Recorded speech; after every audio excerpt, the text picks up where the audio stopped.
Okay, here we are. We are starting our interview about being someone who needs help on your spiritual journey. I am here with Sushmita and Grace, and thank you again for volunteering your time as a gift to the students in the class. So I am going to just ask some questions and invite you to respond as you feel moved. And if we get off topic, that's just fine too. Just let it flow. The first question is, how has being a seeker who's traveled with a mentor affected you? And I'll offer that up to Grace to start us off. Well, my experience of being held in the holding space by someone trained to hold helps the emergence to come out, and it helps with discernment, with clarity, which I believe, on my own could not struggle. And I think this is the Johari window thing, that we need somebody else to tell us the blind spots. And I have many guides, because I have different traditions, mentors and guides, Sufi, Buddhist, Lama, and of course Christians, and others, whoever. I was open, to any teachers who come my way. And once you recognize there's a teacher in that teaching moment, and usually that universe helps, to sort of break through, and then you got helped along, which I could not envisioned. I could not see for myself. So I think, having a mentor, having someone coming alongside is really, really useful. I find it. That's my experience. Wonderful. Thank you. And thank you for also mentioning the spiritual contexts, plural, that give you life and are a part of this. Sushmita. Yeah, I would say ditto. I mean, it really, I don't think any of us are designed to do this alone. I mean, yes, we have our own connection with the divine in however we understand the divine to be, but it's so helpful to have someone who can, Grace said it so beautifully, who can walk with you, who can walk beside you, and just be there to listen, to reflect back, to sometimes, like, I don't know, there's different ways that I find a spiritual counselor can help. Sometimes it's like a highlighter. It's like just highlighting something on the page so one can go back to it. And sometimes it can be just providing a different perspective. What if we looked at it this way? And I've also had many teachers. There's a spiritual counselor that I work with every week. Plus, I have many other teachers. Some of them are consistently in my life. Some of them have come and gone. And I think each person has left kind of a trail of jewels that I get to pick from when I am with my clients. I want to lift up our language choices. I was trained to use the term spiritual director, and I have found that sometimes is a barrier. So I've started using spiritual mentor as my personal choice. I just heard spiritual teacher, I heard spiritual counselor, so many names for the same way of being with someone else.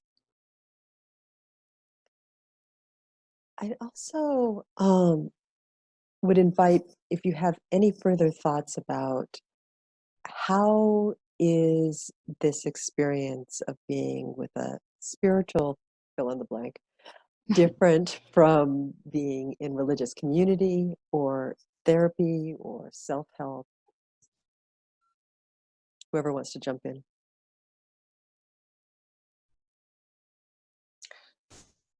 Uh, Sorry.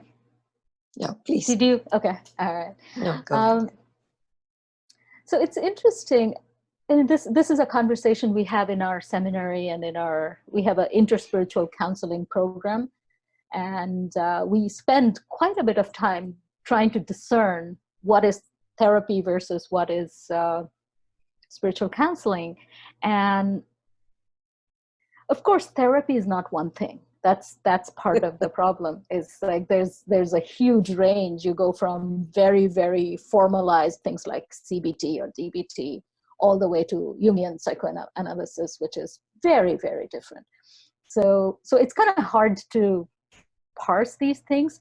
But in general, I would say that one of the ways that I find spiritual counseling to be very different from therapy is what in our seminary we call the third seat.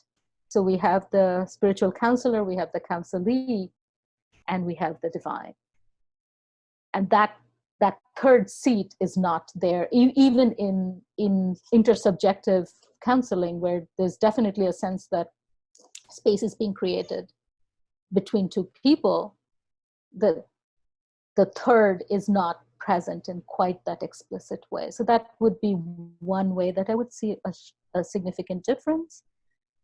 And of course, I mean, things like you could say that some therapists at least want you to get better, to do better, to improve, and here it's in some ways I feel much more the role of like, let's listen together. Let's listen to what your soul is saying. It's maybe a more receptive, less proactive role, but again, that doesn't always apply on either direction. So I think I'll stop there. Grace? Well, yes, most certainly agree, yes, being companioned, religiosity is very constraining. It's different from spirituality, which is very freeing. So spiritual direction leads us to freedom, to liberty, to life-giving. And the religiosity, in another sense, it can be a trap. But to belong to a religious community gives us a sense of community, of belonging, of like-minded, people and all that. Yeah, and the difference I see between therapy, because I'm also,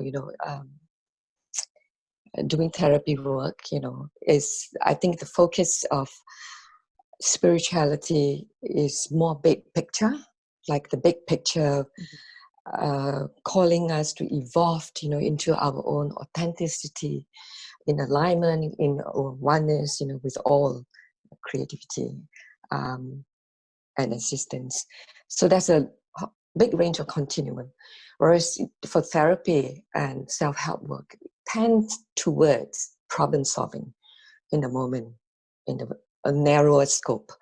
But spirituality has a perspective that helps you to look from beyond, from history, from way ancient, how it's always been, and what is the call right now in the moment from that perspective.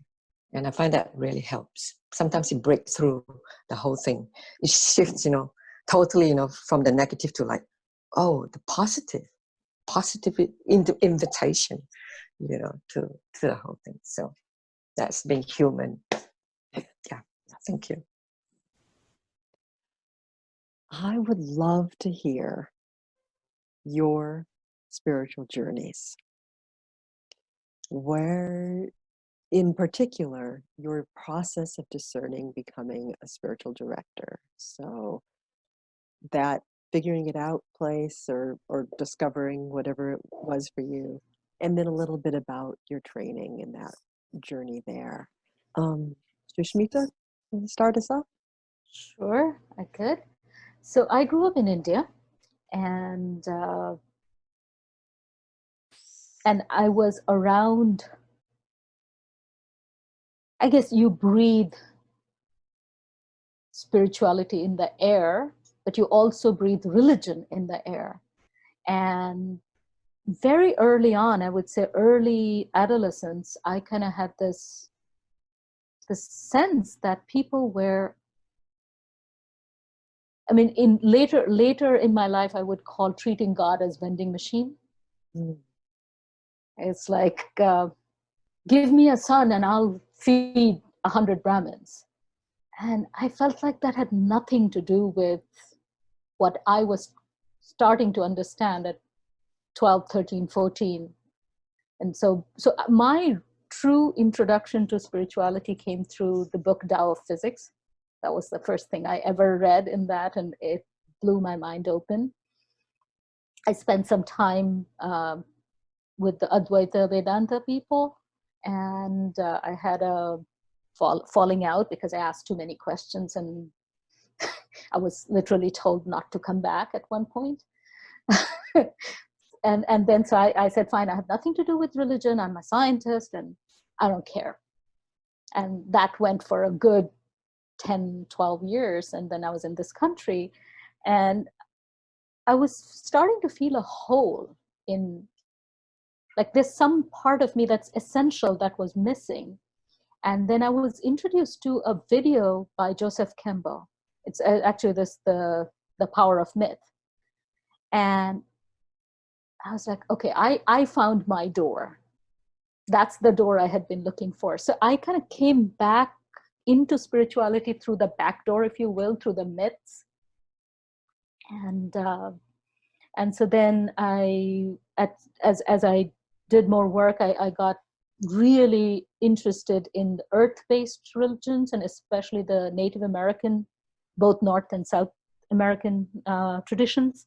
Spent some time with that, and then I was like, I really want to do this more. I want to live this life. But I could not imagine going to a seminary that was going to teach me one version of God. It just didn't make sense to me. So I was searching, and then I found the seminary that I did end up going. It's called One Spirit Learning Alliance. It's a interspiritual, interfaith seminary. And that's where I did my, I'm almost finished with my spiritual counseling program now.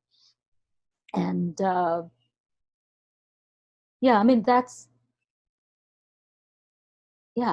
like I don't want to put the divine in a box. And anything that does put the divine in a box, it may work for some people, that's fine. It doesn't work for me. So, I mean, in fact, me and my spiritual counselor, we have a joke that both of us, that we have two twins that live in us, and one is a mystic and one is an agnostic. And sometimes one comes out, sometimes the other comes out. And Fabulous. Thank you. On that note, Grace. Well, yeah, I mean, I do agree, the personal and the impersonal God, and I think both exist.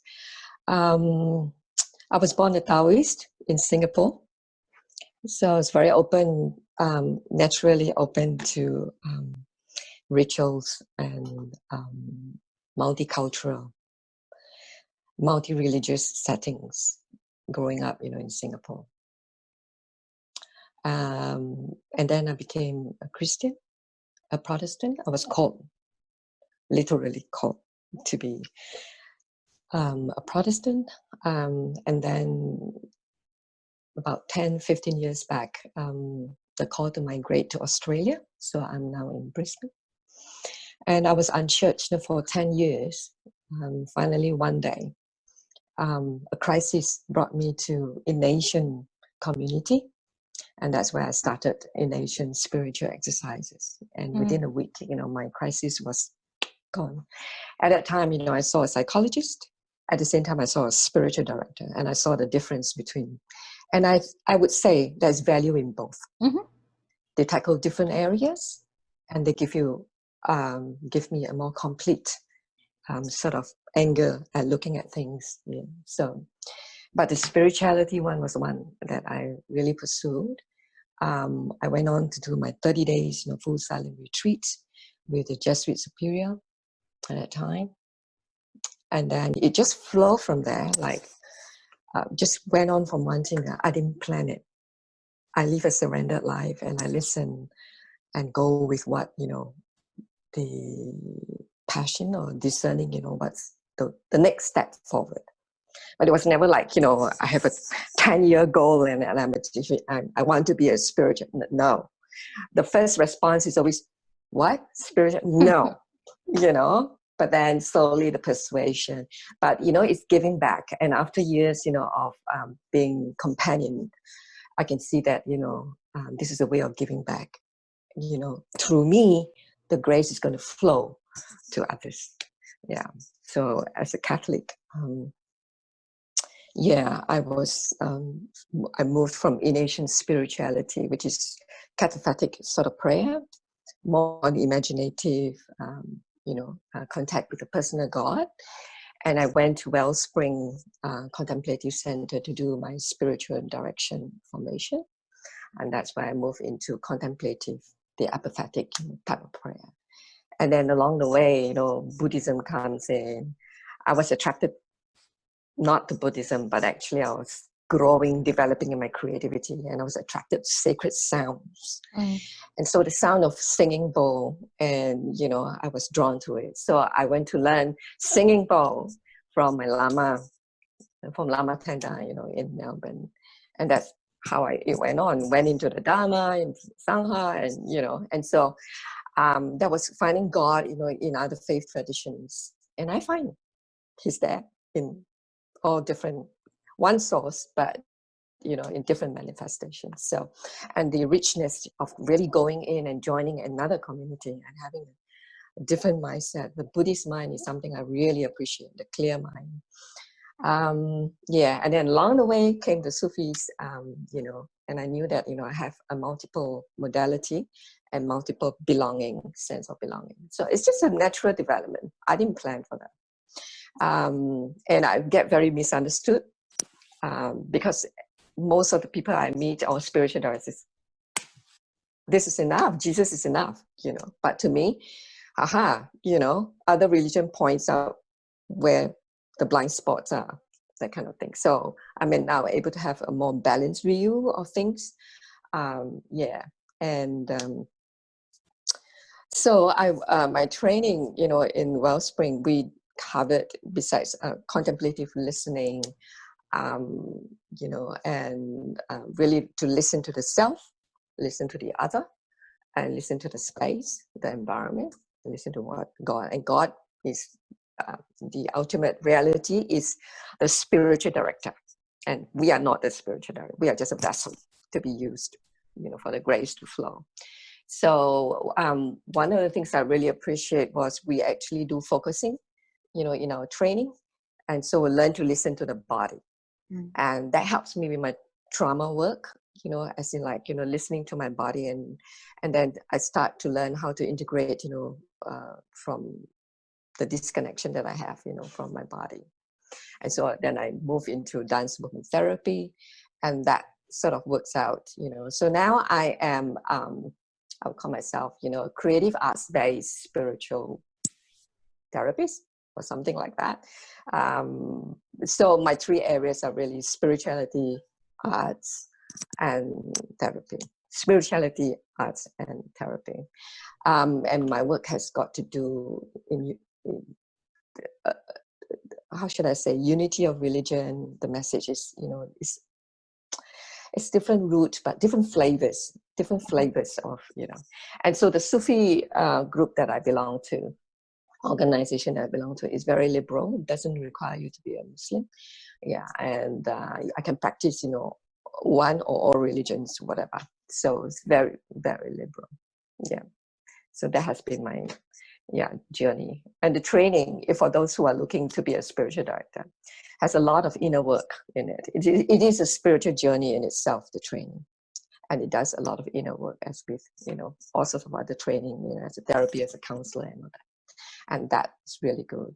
That's how we could evolve and help others, to evolve too. Thank you. Yeah, I can testify. One of my spiritual mentors is a Sufi, and the richness of the tradition, the wisdom that comes through him is And the just joy. nourishing. Yes, the joy Mm. and the connection to the divine, something I can only aspire to. And Grace, you did a beautiful job of segueing us to the next question, which is, how are you living now your call to serve others as a spiritual companion? So I'll jump over to Sushmita. Okay. So I do have a part-time spiritual counseling practice. And one thing that I didn't say in my kind of path is I did take a detour after my seminary. Because I was brought back to this path through myths and mythology and mythopoesis. And I kind of had this in my mind that I wanted to be a Jungian analyst. I've been working with a Jungian analyst for many years. So I started the training to be a Jungian analyst. And I did my first year, which I'm very grateful that I did, because that's like the introduction to the basic theory. But I realized at that point that I did not want to be an analyst. So I came back and trained to be a spiritual counselor instead. That seems much more in sync with what I want. But Jungian theory sort of in some ways undergirds a lot of what I do. So like holding paradoxes, holding the opposites, working with shadow, working with the polarity of what is and what is hiding underneath that. So that's kind of the way I often think.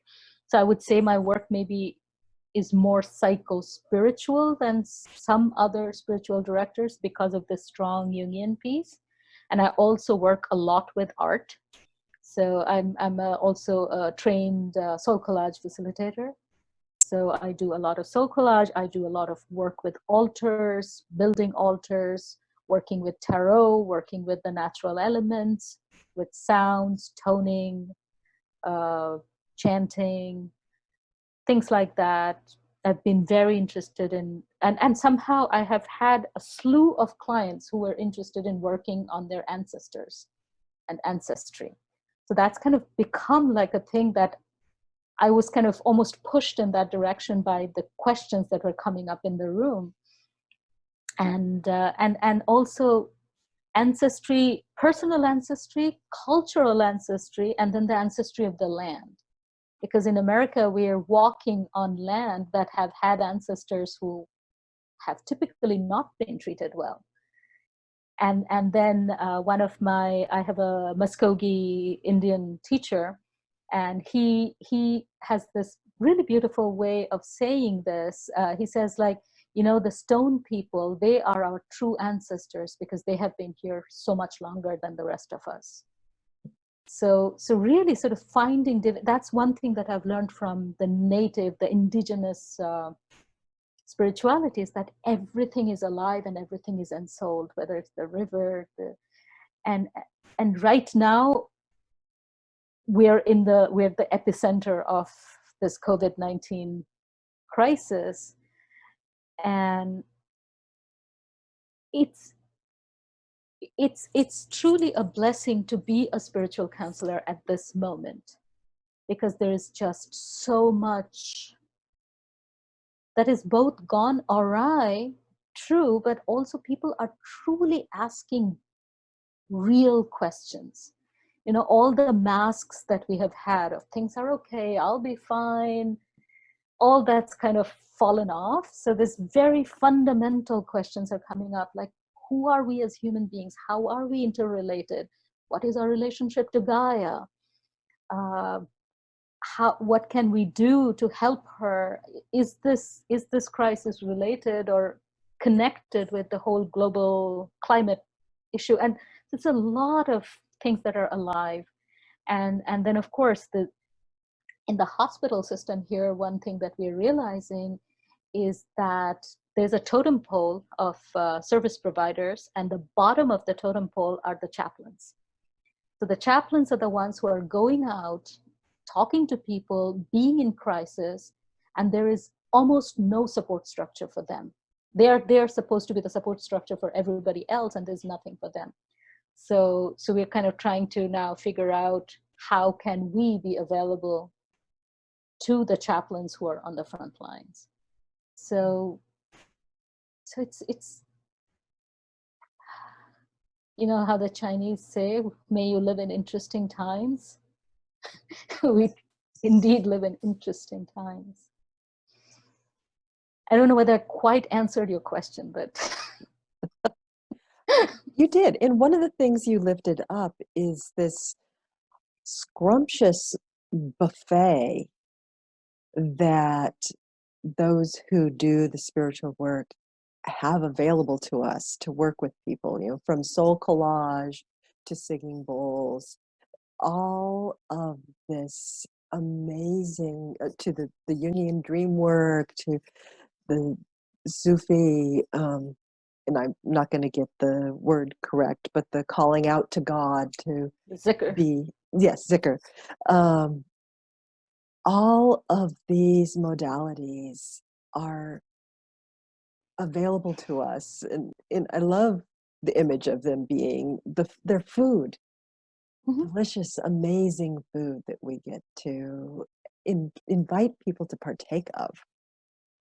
So, and then the last little bit that you shared about how those of us who are providing support need to find ways to support ourselves. Grace, is there anything you'd like to add? I think we're at time, and Yeah. so Well, what it's would you just like that to add? I just graduated last year, so I'm very new, and this is my first year of ministry, so I'm still developing.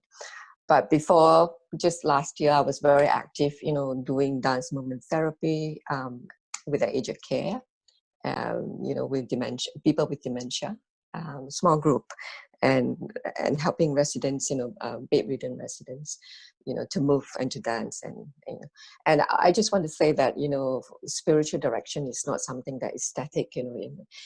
Through the lens of spiritual direction, I use it everywhere. It's just like mindfulness. Anything that you do, that you turn on mindfulness, becomes a spiritual practice. So the same, with spiritual direction. I use it in DMT, in dance movement therapy. I use it, with my family. I use it in my relations, in all sorts of communications with the other. So that's how, it's been going on. So yeah, I mean, the situation right now is really like, it put a break, on everything else. But at the same time, it is an opportunity to explore like technology and, Zoom and everything else, which was not possible before. So yeah, so I think, I know it's time. So I think, I'll just leave it at that. Yeah, thank you. Yes, and these opportunities, such as this interview, are an opportunity to bring the spiritual direction lens to creating connection and sharing with others. So thank you so much. Thank you for sharing your lives, your story, and your time. Pleasure. Pleasure.